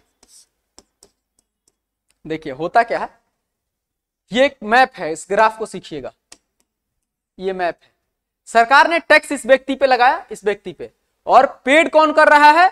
ये व्यक्ति कर रहा है, ये व्यक्ति, है ना, ये व्यक्ति कर रहा है। यानी लगा यहां पे है, टैक्स लगाने को क्या कहते हैं? Incidence of tax. इंसिडेंस सरकार अपने लैंग्वेज में क्या कहती है? ये नहीं कर रही है कि हम टैक्स लगा रहे हैं, क्या सरकार क्या कहती है? Incidence of tax. इसको हिंदी में क्या बोलते हैं? करापात, यानी करा का पात, हिंदी लिख लिए करापात। सरकार ने करापात किया पी पर, और कराघात, पेड किसने किया है? पेड कौन कर रहा है? कराघात, इसको कराघात कहते हैं। जब आप कर जमा कीजिएगा उसको क्या कहते हैं? कराघात। कराघात किया किसने? क्यू ने। ये कौन सा प्रोसेस है? ये है अप्रत्यक्ष कर। क्या है ये? अप्रत्यक्ष कर। और प्रत्यक्ष कर देखिए क्या होता है, सरकार ने टैक्स लगाया किस पे? पी पे, और पेड भी कौन कर रहा है? पेड भी पी ही कर रहा है। इसको क्या कहते हैं? यानी कराघात और करापात दोनों एक ही पॉइंट पे हो, एक ही बिंदु पे करापात और कराघात हो तो क्या हो जाता है? प्रत्यक्ष कर। और करापात और कराघात अलग अलग बिंदुओं पे हो तो उसको क्या कहते हैं? अप्रत्यक्ष कर, है ना। सीधा सा बात ये है ना, करापात और कराघात दोनों एक ही पॉइंट पे हो रहा है। ठीक, जब आप बजट पढ़ेंगे ना तो उस बजट में कहीं टैक्स इंपोज नहीं लिखा रहता है। क्या लिखा रहता है? इंसिडेंस ऑफ टैक्स और इंपैक्ट ऑफ टैक्स। इसको हिंदी में करापात और कराघात कहते हैं। सरकार ऐसा नहीं कहते हम कर लगा रहे हैं, आप कल कर पेड कर रहे हैं। कर पेड करने को सरकार अपने शब्दों में क्या कहती है? कराघात, यानी आपने कर का आघात कर दिया सरकार के ऊपर। और जब सरकार कर लगाती है उसको कहती है करापात, यानी हमने आपके ऊपर कर लगा दिया। समझ गए बात? तो यही प्रोसेस होता है, मैप के थ्रू ही आप देख लीजिएगा। एक ही पॉइंट पे करापात कराघात हो तो क्या हो जाएगा? प्रत्यक्ष कर, और अलग अलग पॉइंट पे होगा तो वो क्या हो जाएगा? ठीक, अप्रत्यक्ष कर। ठीक, इसके कुछ एग्जांपल्स हैं, ये भी देख लीजिए क्या क्या एग्जांपल है। प्रत्यक्ष कर क्या है? इनकम टैक्स, जानते हैं, जिसको जितना आय होगा उसी के हिसाब से लगेगा। दूसरा प्रॉपर्टी टैक्स, प्रॉपर्टी आप खरीदने जाते हैं, प्रॉपर्टी पे टैक्स लगता है, वो क्या होता है? वेल्थ टैक्स,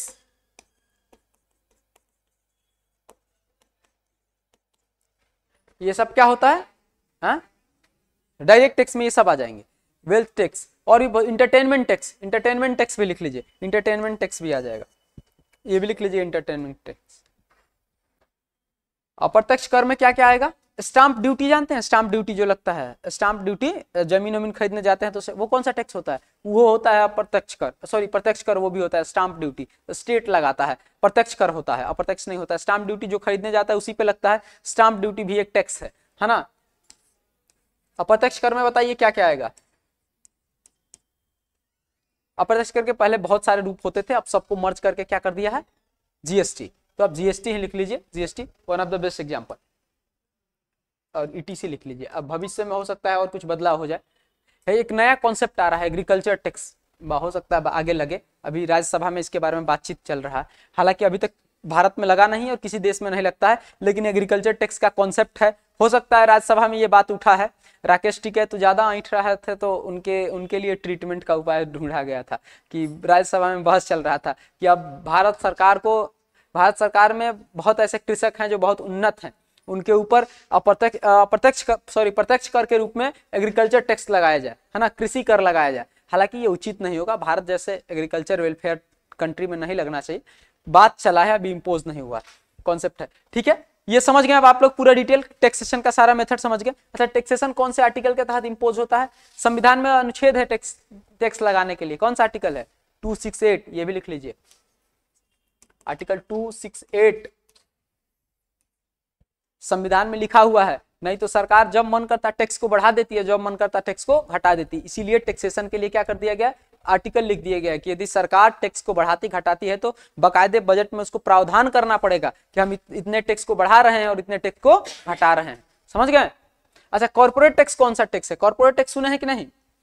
कॉर्पोरेट टैक्स कौन सा टैक्स है? प्रत्यक्ष कर या अप्रत्यक्ष कर? बताइए।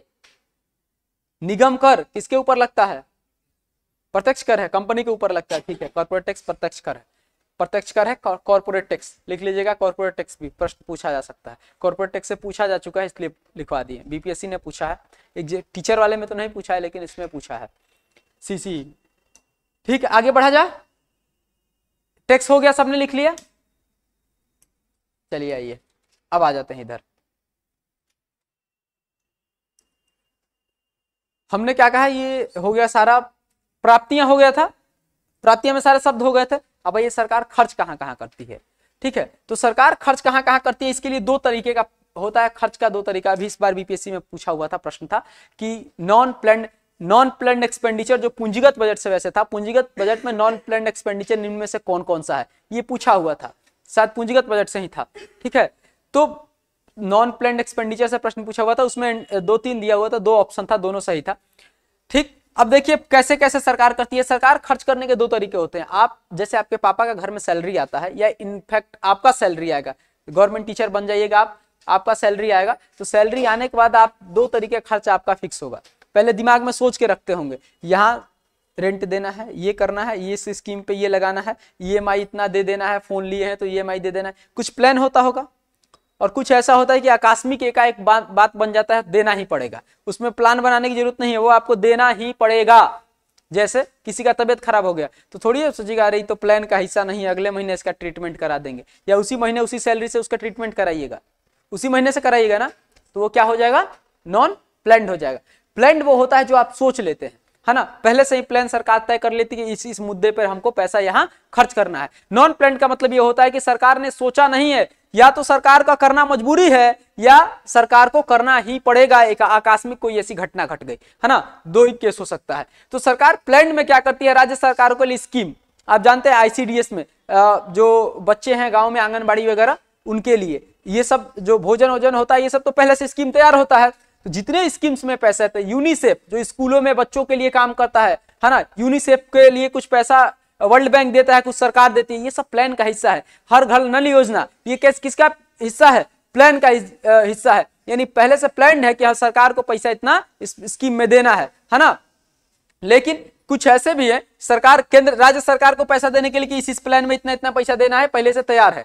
और दूसरा, केंद्र सरकार अपना बहुत सारे स्कीम्स चलाती है, जैसे रोड बनाना किसका स्कीम होता है, एनएचए बनाना, नेशनल हाईवे बनाना किसका स्कीम होता है, केंद्र सरकार का। तो एक साल पहले ही डेटा तैयार हो जाता है कि इस एनएचए को पास करने के लिए इतना पैसा हम एलोकेट करेंगे। तो ये सब प्लान पहले से तैयार होता है। राज्य सरकार में स्कीम्स या केंद्र सरकार अपनी स्कीम्स चलाती है, उसके लिए पहले से बजट में पैसा का प्रावधान कर लिया जाता है कि इस स्कीम के लिए इतना पैसा निकाला जाएगा। ये सब प्लान्ड एक्सपेंडिचर का हिस्सा है ना, यानी मतलब योजनागत व्यय का हिस्सा है। ठीक, डन। ये समझ गए आप लोग कि जितने स्कीम्स आप पढ़ते हैं वो किसका हिस्सा है, योजनागत व्यय। कोई भी स्कीम पूछा जाएगा किसी भी स्कीम को देके कि इस स्कीम में सरकार जो पैसा खर्च करती है वो कौन से मद से आता है, तो कहां से आएगा, प्लान्ड एक्सपेंडिचर। सरकार पहले से ही प्लान कर चुकी है, उसी मद से उसको पैसा निकाल के देती है। अब आइए, कुछ ऐसी घटनाएं हैं जो बहुत जरूरी है, उसके लिए प्लान बनाने की जरूरी नहीं है, या तो आप मजबूर है कि करेंगे और नहीं तो आकस्मिक ऐसी घटना घटी कि आपको करना पड़ेगा। जिटो के अब देखिए कैसे, जैसे सब्सिडी सरकार को थोड़ी पता है कि कितने लोग हैं, कितना देना है। अब गरीबी आ गया, मान लीजिए कहीं घटना ही घट गया, कहीं आपदा आ गया, तो सरकार वहां खाना के लिए सब्सिडी देगी ना। सरकार हेलीकॉप्टर से खाना भेजवाती है ना, बाढ़ आ जाता है तो सरकार रिलीफ केंद्र भेजती है ना। सब्सिडी करना ही पड़ेगा, मजबूरी है। क्यों सब्सिडी करिएगा कि जब मैं अर्थव्यवस्था आपको पढ़ा रहा था तो मैंने बताया था कि हमारी अर्थव्यवस्था कैसी अर्थव्यवस्था का हिस्सा है, मिश्रित अर्थव्यवस्था। और मिश्रित अर्थव्यवस्था में पूंजीवादी और समाजवादी दोनों जुड़ा हुआ है। समाजवादी क्या कहता है, गरीबों के लिए सरकार को ख्याल रखना पड़ेगा। और 1956 के औद्योगिक नीति में तो सरकार ने बाकायदे कहा है कि हमारी अर्थव्यवस्था कैसी है, समाजवादी अर्थव्यवस्था से प्रेरित है। तो इसलिए सरकार को किसका ध्यान रखना पड़ेगा, गरीबों को ध्यान रखना पड़ेगा। तो सरकार को सब्सिडी देना मजबूरी कह सकते हैं, मजबूरी है, देगी नहीं तो जाएगी कहां, गरीब मरेंगे सरकार गिरेगी। तो इसलिए सरकार को सब्सिडी देना पड़ेगा। सब्सिडी पे एक और थोड़ा सा और डिटेल बात करेंगे, सब्सिडी कैसे होता है, क्या होता है। खैर अभी यहां समझ लीजिए, कुछ देर में जब ये चारों बात कर लेंगे तब सब्सिडी पे अलग से एक और बताएंगे। उसके अलावा डिफेंस, ठंडी आ गई एकाएक, डिफेंस आर्मी के जूते खराब हो गए तो सरकार सोचेगी या जूते तुरंत बनवा के देगी, जूते बनवा के देगी ना, आर्मी के लिए ग्लव्स बनवा के देगी, या उसके लिए पहले से प्लान करेगी। प्लान नहीं की होगी तो नहीं करेगी, नहीं। ये जरूरी है। क्यों जरूरी है, क्योंकि डिफेंस है ये हमारी आर्मी है। यदि आप इसको नहीं करिएगा तो आपका देश सुरक्षित रहेगा, नहीं रहेगा। इसीलिए डिफेंस में जो छोटे मोटे खर्च हैं, आर्मी का वर्दी, आर्मी का जूता, आर्मी का वो मास्क बनता है, बहुत स्पेशल बनता है जो लोग कश्मीर में जाते हैं, ये सब सरकार कौन से खर्चे से बनवाती है, सब राजस्व व्यय के खर्चे से बनवाती है। ठीक है, ये जरूरी है, ये करना ही पड़ेगा। अब एग्जाम्पल में अपने घर पे सोच लीजिए, मान लीजिए घर है आपका, और जो दीवार आपको डिफेंस कर रहा होगा, एक आंधी तूफान आया और गिर गया, तो आप उसके लिए प्लान बनाइएगा, नहीं इस साल नहीं अगले साल बनवाएंगे, पैसा आएगा तब, कि तुरंत बनवाइएगा, नहीं तो घर में और चीज है वो फान के चुरा के लेकर सब चला जाएगा। समझ रहे हैं बात, तो वो नॉन प्लान्ड है, उसके लिए स्कीम नहीं बनाना है, वो ऐसा घटना की जरूरी है, करना पड़ेगा, नहीं करिएगा तो और आप घाटे में जाइएगा। ठीक, तो वो क्या हो गया, डिफेंस। एग्जाम्पल के लिए मैंने घर वाला दिया है, भगवान ना करे किसी का घर टूटे। ठीक, हमने बताया एग्जाम्पल। ठीक, अगला है सैलरी। सैलरी काम करा के पैसा नहीं दीजिएगा, इसके लिए प्लान बनाइएगा, पैसा देना है कि नहीं देना है, देना पड़ेगा क्योंकि वो काम कर रहा है। अब डीएम साहब के ऑफिस में उनका दरवाजा टूट जाए तो नहीं बनवाइएगा, डीएम साहब के ऑफिस में उनका ग्लास टूट जाए तो नहीं बनवाइएगा, स्पेशल पैसा जाता है प्रशासनिक खर्च के लिए, एडमिनिस्ट्रेटिव एक्सपेंडिचर के लिए, चाहे आपका स्कूल हो, चाहे डीएम ऑफिस हो, चाहे सरकारी ऑफिस हो, हर 2 महीना पे एक ब्यौरा बन के जाता है कि इसमें क्या क्या है, क्या क्या नहीं है, और उसके लिए सरकार बजट से पैसा निकाल के देती है। कोई प्लान नहीं होता है, जैसे ही ये जाता है वैसे ही तुरंत आता है। डीएम साहब का गाड़ी खराब हो गया तो सरकार के प्लान में नहीं है गाड़ी खराब करने का पैसा देना, तो नहीं देगा, तुरंत बनवाया जाएगा। क्यों डीएम साहब को 2 गाड़ी दिया जाता है, इसीलिए दिया जाता है कि रात को ना नहीं बोलेंगे एगो गाड़ी खराब है तो तुरंत दूसरे गाड़ी से आइए, आना पड़ेगा। ये मत समझिए सुविधा के लिए दिया गया, सरकार ने जबरदस्ती दे रखा है। ऐसे 50 को नौकर नहीं देती है, 48 नौकर मिनिमम सर्टिफाइड है एक आईएएस अधिकारी रख सकता है, इसलिए नहीं देता है। क्या आप तबियत खराब है, कोई बात नहीं, 2 नौकर को दवाई के साथ आइए जल्दी, मंत्री जी बुलाए हैं, इसलिए दिया जाता है ना। तो वो है नॉन प्लान्ड एक्सपेंडिचर का हिस्सा, उनका इतना ख्याल रखना पड़ेगा क्योंकि वो हमारे राज्य के तत्व हैं, जरूरी तत्व हैं, उनका ख्याल रखना पड़ेगा। ये सारा सैलरी प्रशासनिक खर्च कहाँ का है, नॉन प्लान्ड, आपको देना ही पड़ेगा। ठीक, अगला है इंटरेस्ट। भारत सरकार दूसरे देशों से लोन लेती है ना, क्या उसको इंटरेस्ट देने के लिए प्लान बनाइएगा कि देना पड़ेगा, आप लोन लिए हैं तो देना पड़ेगा। मान लीजिए आपके पापा लोन लेकर कोई गाड़ी खरीदे हैं तो उसके लिए प्लान हर महीना बनाते हैं कि इस बार कम इंटरेस्ट देंगे, देना पड़ेगा, फिक्स है 5% देना है, तो आप कन मनाने से कुछ नहीं होगा, देना पड़ेगा। तो ये जरूरी है, इसको कोई प्लान की जरूरत नहीं है, ये जरूरी है, देना ही पड़ेगा। और सबसे ज्यादा आप यकीन मानिए बजट का एक बहुत बड़ा हिस्सा इंटरेस्ट में चला जाता है। लगभग 40% से ज्यादा अपने बजट का पैसा कहां जाता है? इसी इंटरेस्ट में। 40% से ज्यादा, 55,000 करोड़ रुपया भारत के ऊपर कर्ज है ना। हालांकि हम किसी सरकार के बारे में बुराई नहीं कर रहे हैं, मतलब है, होना चाहिए कि इकोनॉमी के हिसाब से अच्छा है, ठीक है। रिकॉर्ड हो रहा है, चला जाएगा आगे, स्ट्रीम्ड हो जाता है, ठीक, समझ गए। ये सारा एक एक टॉपिक समझ गए। दो तरह का बजट होता है, पूंजीगत बजट पे भी आज ही बात कर लेंगे, अब टाइम है तो, है ना। ये सारा टॉपिक समझ गए। थोड़ा सा सब्सिडी को सीख लेंगे, सब्सिडी बेसिकली क्या होता है इसको सीख लेंगे। पेंशन के बारे में, अच्छा वो पेंशन के बारे में नहीं बोले, ध्यान देते। इंटरेस्ट बताए तो अभी सरकार से जो हम लोग लोन लेते हैं, इंटरेस्ट के बारे में इतना बोल दिया, अब क्या बोलवाइएगा, स्ट्रीम्ड हो जाएगा, जाएगा तो हमको बुला लिया जाएगा, ठीक है। चलिए, कई बार हम क्लास में पढ़ाते पढ़ाते बोल देते हैं कई सरकारों के खिलाफ, ये ठीक बात नहीं है, लेकिन निकल जाता है। खैर चलिए, पेंशन है, देख रहे हैं आजकल स्टेट पेंशन पे लड़ाई झगड़ा कर रहा है। आपको यकीन बता रहे हैं कि पेंशन, देखिए हम ये नहीं कर रहे हैं, मनमोहन सिंह ने भी कहा कि पेंशन दीमक की तरह खा रहा है देश को, मैं मानता हूं, सब बात ठीक है, लेकिन यदि आप 40% इंटरेस्ट दे सकते हैं तो क्या हमारे बुजुर्गों को आप पूरे इकोनॉमी का 5% से भी नीचे 4% में पूरा पेंशन दिया जा सकता है? क्या आप 4% पेंशन नहीं दे सकते हैं? दे सकते हैं, है ना। लेकिन आप क्या कर रहे हैं, इसके लिए अड़े हुए हैं, इसको नई पेंशन स्कीम ला दिए। हालांकि इकोनॉमी के नजर से देखा जाए तो ये खराब है, पेंशन देने से सरकार के ऊपर बोझ बढ़ता है, लेकिन आप सही तरीके से वेलफेयर के समाजवादी होकर सोचिएगा तो क्या पेंशन बुजुर्गों को देना जरूरी है ना। ये समाजवादी तरीके से सोचिएगा, सरकार की बुराई नहीं कर रहे हैं, सरकार ठीक कर रही है, सरकार तो इकोनॉमिक्स लेवल से सोचेगी, लेकिन समाजवादी अर्थव्यवस्था के नजरिए से देखेंगे, गरीबों के कल्याण के लिए तो पेंशन जरूरी है। और पूरे बजट का 4% से भी कम में सबको पैसा दिया जा सकता है। और आप यकीन मानिए कि पूरे 40% से ज्यादा हम कहां दे रहे हैं? इंटरेस्ट। बजट का फिगर हम दिखाएंगे आपको जब करंट बजट पढ़ाएंगे, तो आप लोगों के बैच में कैसे बजट कहां पैसा सबसे ज्यादा बजट के मद का खर्चा कहां होता है? इंटरेस्ट पर। 8% डिफेंस पे होता है, 8%। आर्मी को कितना दिया जाता है? 8%। एजुकेशन पे अराउंड 12%। ठीक, चलिए आइए, समझ गए आप लोग, पेंशन भी हो गया, सारा ये सारा टॉपिक हो गया ना, कोई छूटा नहीं है कुछ। आइए थोड़ा सा एक चीज बता दें आपको, सब्सिडी के बारे में आप क्या जानते हैं? सब्सिडी के बारे में मैंने आपको 2-3 लाइन बताया था कि सब्सिडी क्या है, समाजवादी अर्थव्यवस्था का एक फीचर है। इसमें गरीबों को, लोगों को कल्याणकारी नजरिए से देखते हुए सरकार क्या करती है? सब्सिडी देती है। हाँ, बस उसी पे हम आ रहे हैं, निश्चिंत रहिए, उसी को समझाने के लिए हम आ ही रहे हैं, ठीक है। तो सब्सिडी हम उसी के लिए देते हैं। आप सुनते होंगे पीडीएस सिस्टम चलता है, आपको राशन कार्ड से राशन मिलता है ना, 4 रुपए किलो, या कैसे मिलता है पता भी नहीं हमको, 4 रुपए किलो शायद गेहूं मिलता है, 5 रुपए किलो चावल। तो क्या उसका प्राइस वही रहता है? नहीं, प्राइस तो उसका ज्यादा है, बाजार में 20 रुपया है, 25 रुपया, लेकिन सरकार क्या करती है? बाकी पैसा अपने तरफ से दे देती है ताकि गरीब लोगों तक कल्याणकारी कार्य पहुंच सके।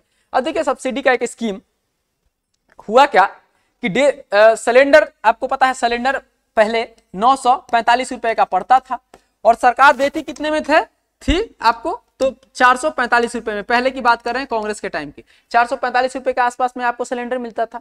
ये 500 रुपए एक्स्ट्रा, 500 रुपए कम हो जाता था ना, ये क्या था? सब्सिडी था। कंपनी को कितना में पड़ रहा है? कंपनी को 945 में खरीदने में, लेकिन सरकार क्या कर रही है? आपको क्या कर दे रही है?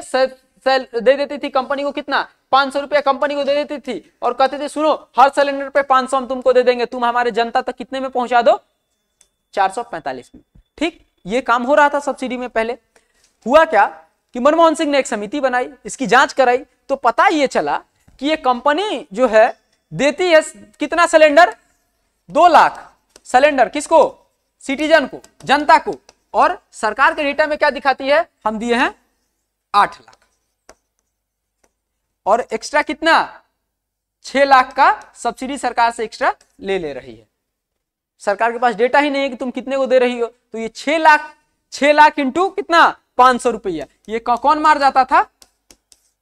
करप्शन। समझ गए? कंपनी मार जाती थी।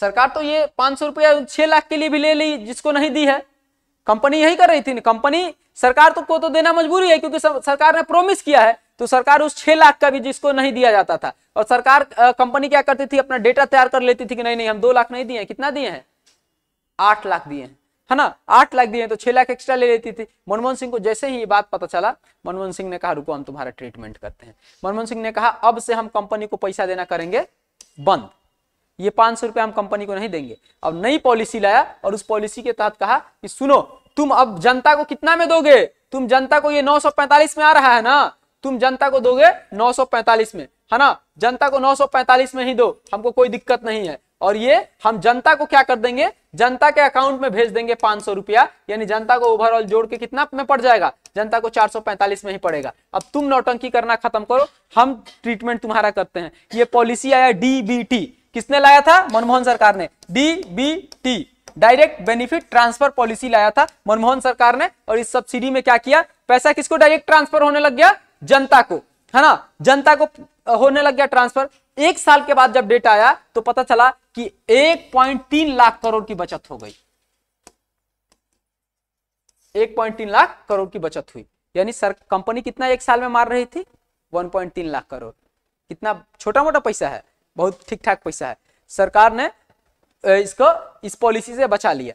और अब देखिएगा सब्सिडी धीरे धीरे कहां आने लग गया, आपके अकाउंट पे आता था, आप लोग लेते थे, सेम प्राइस पे परचेज करते थे, और आप सब्सिडी कहां आ जाता था, अकाउंट पे आ जाता था। सीन ये चलता रहा। अब मोदी जी की सरकार 2014 में आई, मोदी जी ने कहा अरे आप बदलाव करें, हम नहीं करें, तो मोदी जी ने कुछ नहीं किया, बस जैसे जोगी जी नाम बदलते हैं वैसे मोदी जी ने कहा इसका नाम बदल के डीबीटीएल को क्या कर दिया मोदी जी ने, डीबीटीएल डायरेक्ट बेनिफिट ट्रांसफर एलपीजी, यानी अब हम नए तरह से देंगे डायरेक्ट बेनिफिट ट्रांसफर। बेसिकली इस कॉन्सेप्ट को किसने लाया था, मनमोहन सरकार ने। लेकिन इसमें एल जोड़ के मोदी जी ने कहा कि देखो मित्रों, भाइयों बहनों मित्रों, हमने एक अचूक काम किया है, ये कांग्रेस की सरकार को समझ में नहीं आती थी, हमने एक नया काम कर दिया है। अब ये करप्शन सरकार अपनी कंपनियों के साथ कराती थी, हम ये नहीं होने देंगे। मित्रों आपके लिए हमने नई स्कीम लाया है जिसका नाम है डीबीटीएल। अब पैसा हम आपके अकाउंट में भेजेंगे, और बीच में जो कंपनी जो इनके दोस्त थे पैसे खाते थे वो नहीं खाएंगे। लेकिन बात सही ये है कि इसके पहले मनमोहन सरकार लेके आ चुकी थी, और मोदी जी आके इसमें बस नाम बदले हैं। अभी जो डीबीटीएल चल रहा था वो किसके नाम से चल रहा था, इसी पॉलिसी के तहत मोदी जी की लाई हुई पॉलिसी पे चल रहा था। लेकिन इस कॉन्सेप्ट को किसने दिया था, मनमोहन सरकार ने। अब ये देखिए मोदी जी है इस मामले में चालाक। मोदी जी देखिए पहले 500 देते थे, घटा दिए 400 देने लग गए, 300 देने लग गए, 100 रुपया देने लग गए, 75 रुपये भी मिल रहा है क्या, अच्छा 75 रुपये पे भी टीके हैं। अच्छा आगे एक स्टेप हम आगे बढ़ गए हैं, समझ गए। साइकोलॉजिकली आपको क्या बता रहे हैं कि हम आपको दे रहे हैं सब्सिडी, लेकिन आप जरा ध्यान से देखिएगा ये क्या हो रहा है, धीरे धीरे घट रहा है। ये पॉलिसी है और जनता इस बात को नहीं सीखती है। साइकोलॉजिकली आपका दोहन हो रहा है, साइकोलॉजिकली आपको बताया जा रहा है कि सब्सिडी हम कम कर रहे हैं, और सब्सिडी ये कम होते कि आपने ध्यान दिया नहीं, जय मोदी जय मोदी जय मोदी, ध्यान दिया आप लोगों ने कि सब्सिडी घट रहा है, सब्सिडी घट रहा है। यही मनमोहन सरकार 500 देती थी और यही आज की सरकार कितना दे रही है, समझ रहे हैं बात, ये कॉन्सेप्ट में अंतर है। अब इसके अलावा आइए, इसके साथ साथ पीडीएस सिस्टम, जो आपको राशन कार्ड दिया जाता है, पूरा मामला तैयार है, बहुत जल्दी खत्म होगा, पूरा मामला तैयार है। अभी नया कॉन्सेप्ट आ रहा है ना, आपके अकाउंट में पैसा भेजा जाएगा, फिर इसी तरह धीरे धीरे धीरे धीरे धीरे धीरे धीरे धीरे कम करके, हाँ, और बताएंगे सरकार क्या बताएगी, अब हमारे गांव के लोग भी काबिल हो गए हैं खरीद के खाने में, इसलिए गांवों को हम असमर्थ नहीं बनाना चाहते हैं। हमारी नीति क्या है, लोगों को पढ़ाओ लिखाओ काबिल बना दो कि खुद खरीदें, खुद खाएं, खुद गैस की सब्सिडी दें, समझ गए, ये सरकार बोल देगी। सरकार साइकोलॉजिकली आपको धीरे धीरे आदत डाल देती है, आपको समझ में नहीं आता है। इसीलिए जब यूपीएससी का एग्जाम दिया जाता है तो सोशल इशू पढ़ाया जाता है, एथिक्स पढ़ाया जाता है, कि आप इस तरीके से प्रिपेयर हो जाइए कि जनता को कैसे कन्विंस करके अपने तरफ खींच लीजिए। डीएम का ये काम होता है, डीएम अभिन्न हिस्सा होता है प्रशासन का, है ना, तो डीएम को दिया जाता है, सचिव जो मुख्यमंत्री चाहेगा वो करेगा, इसलिए ये सब पढ़ा दिया जाता है पहले ही कि कैसे किसको किस तरह मैनेज करके कहाँ आगे बढ़ना है। अब जनता को भाषण देना है तो अब क्या दे देंगे, हमें इस तरह कहें कि हमने सब्सिडी कम कर दिया, दूसरा तरह हम जाएं वो खड़ा होकर ये बोले भाइयों मित्रों बहनों देखो आज हमारी सरकार ने आपको इस काबिल बना दिया है कि आप धीरे धीरे खुद ही सब्सिडी छोड़ना स्टार्ट कर दिए हैं। छोड़ नहीं रहे हैं, आपको छुड़वाया गया है, लेकिन सरकार उसको बदल के दूसरे भाषा में बोलेगी, आप भी खुश हो जाइएगा, बिल्कुल सही, हमको काबिल बना दिया, हमको इतना हिम्मत बना दिया कि अब हम पूरा दे के पैसा खरीद लेते हैं। लेकिन सही बात क्या है कि जो गैस आपको 500 में मिलता था वो कितना में मिल रहा है जी, और आप खुशी खुशी खरीद रहे हैं कि नहीं? क्योंकि आपको ये साइकोलॉजिकली आदत डलवा दिया गया धीरे धीरे तैयार करते करते। समझ गए? यही होता है सब्सिडी, और यही हो रहा है अभी सब्सिडी का गेम। ये एक जगह नहीं हो रहा है, हर जगह हो रहा है। पीडीएस सिस्टम है, राशन कार्ड में भी यही पॉलिसी धीरे धीरे इंप्लीमेंट होना स्टार्ट हो चुका है। समझ गए? अब आइए, सब्सिडी को आपने समझ लिया, डीबीटीएल से भी क्वेश्चन आता है लगभग। अगला, सब्सिडी क्लियर हो गया, बजट का ये सेक्शन पूरा क्लियर हो गया है। अब सरकार जब बजट पेश करती है तो बताती है कि हमने सब्सिडी पे इतना पैसा खर्च किया, हमने डिफेंस पे इतना किया, हमने सैलरी इतना दिया, हमने इंटरेस्ट इतना दिया, हमने पेंशन इतना दिया, है ना। सरकार केंद्र स्कीम के लिए हमने इतना दिया, केंद्र सरकार के लिए इतना दिया। लेकिन ओवरऑल पूरा जब बजट पेश होता है तो जनता क्या सुन रही होती है, आप और हम क्या सुन रहे होते हैं कि हमारा टैक्स कितना कम हुआ और टैक्स कितना ज्यादा। इससे ज्यादा कुछ सुनते हैं आप? कुछ नहीं। बजट से मतलब होता है इनकम टैक्स का स्लैब कितना घटा है और कितना बढ़ा है, इसको भी हम लिखवा देंगे एक दिन। इनकम टैक्स का स्लैब कितना बढ़ा है और घटा है। अभी हम लोग पूंजीगत बजट को देख लें थोड़ा। ये आप लोग जाइएगा, 1 बज चुका है, जैसा कहिएगा तो इसको निपटा देंगे, 20 मिनट लगेगा, 20 मिनट लगेगा कहिएगा तो इसको निपटा दें, छोड़ दें। चलिए फिर जाइए आप, आज आप लोग कल इसको करेंगे, ठीक है। धन्यवाद। सेकेंड टाइम अब मैनेजमेंट हमको जैसे क्लास लगाता है हम वैसे आते हैं, हम ऊपर होता है, बीपीएससी में क्लास चल रहा है मेरा। चलिए थैंक्स, मिलते हैं अब नेक्स्ट क्लास में। बहुत अच्छा रहा, चलिए।